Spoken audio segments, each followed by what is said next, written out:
미국은 여자 월드컵 조별리그에서 탈락하기까지 포스트 폭이 멀었지만 포르투갈을 상대로 무득점 무승부를 거두며 막판 공포에서 살아남아 16강에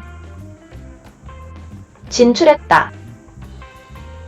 경기가 균형을 잃은 가운데 교체 투입된 아나 카페타가 막판에 포르투갈에게 유명한 승리를 안겨줄 영광스러운 기회를 잡았지만 그녀의 노력은 골키퍼 알리사네르에게 완전히 속수무책으로 골대를 강타했다. 세계 3연패를 노리는 미국의 패배로 인해 대회 참가는 끝났을 것이다. 네덜란드가 베트남을 7-0으로 이긴 것은 네덜란드가 리그에서 7점으로 1위를 차지한 것을 의미하며 이는 이제 일요일에 스웨덴과 경기를 할 가능성이 있는 미국 팀에 2점 앞서는 것이다. 미국이 조별리그 경기에서 단 한 번 이긴 것은 대회 역사상 처음 있는 일이다. 거의 없던 경우에도 2번이나 우승을 차지한 챔피언을 상대로 0-0 무승부를 거둔 것은 월드컵 데뷔를 축하하는 이유였을지 모르지만 포르투갈의 선수들은 그들의 퇴장의 현실이 가라앉기 시작하면서 풀타임에 눈물을 흘리며 무릎을 꿇었다. 먼지가 진정되고 고통이 가라앉을 때 포르투갈의 선수들은 1-0으로 근소한 차이로 네덜란드를 끝까지 밀어붙이고 미국과 비긴 후 그 나라의 여자 축구의 미래가 밝다는 확신을 느낄 것이다. 그러나 미국에게는 조별리그에서 팀의 성적에 대해 묻는 심각한 질문들이 있을 것이다. 그 선수단은 월드컵에 처음으로 10명의 선수가 출전했고 그 새로운 모습의 팀은 토너먼트 내내 어떤 종류의 응집력도 찾기 위해 고군분투했다. 포르투갈과의 경기는 그 팀이 지금까지 본 것 중 가장 실망스러운 모습이었다. 이해가 되기 어렵습니다.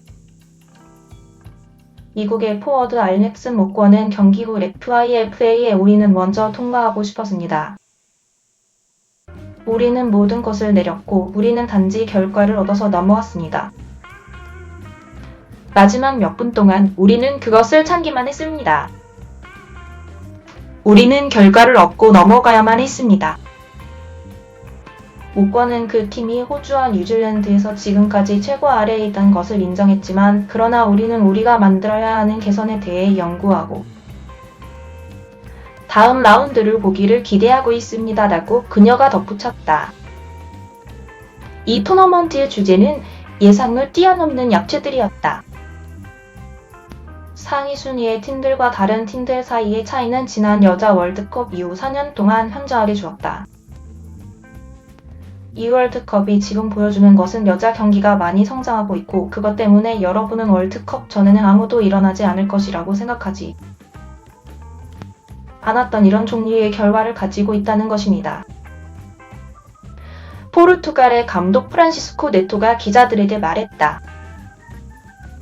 포르투갈의 제시카 실바는 그녀가 기자들에게 저는 우리가 훨씬 더 자격이 있다고 생각합니다. 우리는 정말 가까웠습니다. 그것은 우리의 첫 참가였고 사실이지만 동시에 저는 우리가 한 일이 믿을 수 없다는 것을 압니다. 그 경기에 대한 기대는 커고 그들이 시작하기 전에 에덴 공원을 향해 행진할 때 수백 명의 미국 팬들은 뉴질랜드 오클랜드에서 좋은 목소리로 말했다.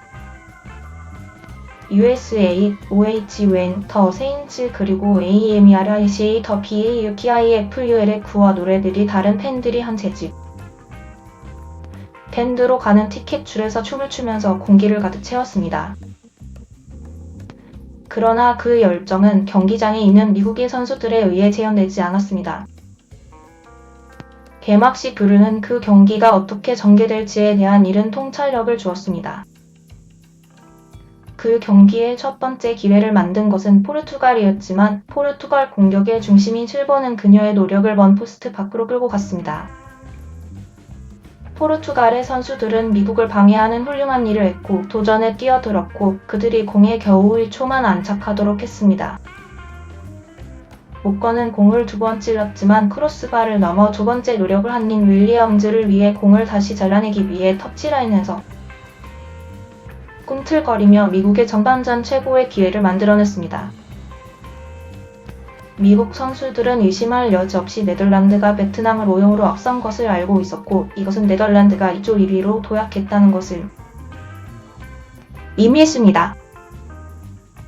후반전이 진행되면서 케인에서 더 많은 발판을 얻었음에도 불구하고 미국은 여전히 골 앞에서 뚜렷한 기회를 만들 수 없었습니다. 하프 찬스는 모건과 윌리엄즈에게 떨어졌지만 포르투갈은 큰 어려움 없이 공을 치울 수 있었습니다. 경기가 마무리 단계에 접어들었음에도 불구하고 포르투갈은 미국 못지않게 혹은 더 늦깎이 승자를 낚아챌 가능성이 높아 보였습니다. 미국의 덴마인에서 몇몇 망설이는 수비들이 경기가 중단 시간에 접어들면서 CAPTA를 뒤에서 허용했지만 어디에서나 그녀의 노력이 포스트에 발을 맞고 안전하게 튕겨져 나갔습니다. 우리는 월드컵을 걸고 있었습니다. 후반전 교체 선수로 나온 베테랑 메이거 RAPIMO가 그 후에 인정했습니다. 물론 그 순간들은 강렬할 것입니다. 우리는 다음 단계로 가는 것에 흥분됩니다. 우리가 이 경기에서 궁극적으로 원했던 것이 바로 그것입니다. 16강으로 우리가 누구를 경기를 치르는지 보는 것에 흥분됩니다. D조에서 영국은 이번 월드컵에서 팀의 가장 좋은 성적을 거둔 중국을 6-1로 완파한 후 완벽한 기록으로 진행했습니다. 알레시아 루버풀은 햄프 그리고 로렌 제임스는 하프타임에 영국에게 압도적인 3명 리드를 주었습니다. 그리고 제임스가 호화로운 발리슛으로 영국의 3골 리드를 되찾기 전 왕상은 후반전에 중국을 위해 한 골을 빼냈습니다. 클로이 켈리와 레이첼 데일리의 골로 완패했고 영국의 감독 사리나 위브머는 그러한 우세한 경기 후에 팀의 기회 다운 언더에 대해 훨씬 더 자신감을 가질 것으로 보입니다. 덴마크는 페르니 하더와 산트롤스가드의 골 덕분에 아이티를 2-0으로 이긴 후 잉글랜드와 16강전에서 합류합니다. 이번 월드컵에서 인상적인 다른 약체인 아이티는 토너먼트를 떠나기 위해 중국에 합류합니다. 영국은 이제 월요일에 나이지리아와 16강전에서 맞붙고 덴마크는 같은 날 오후에 같은 공동 개최국이 호주와 맞붙습니다.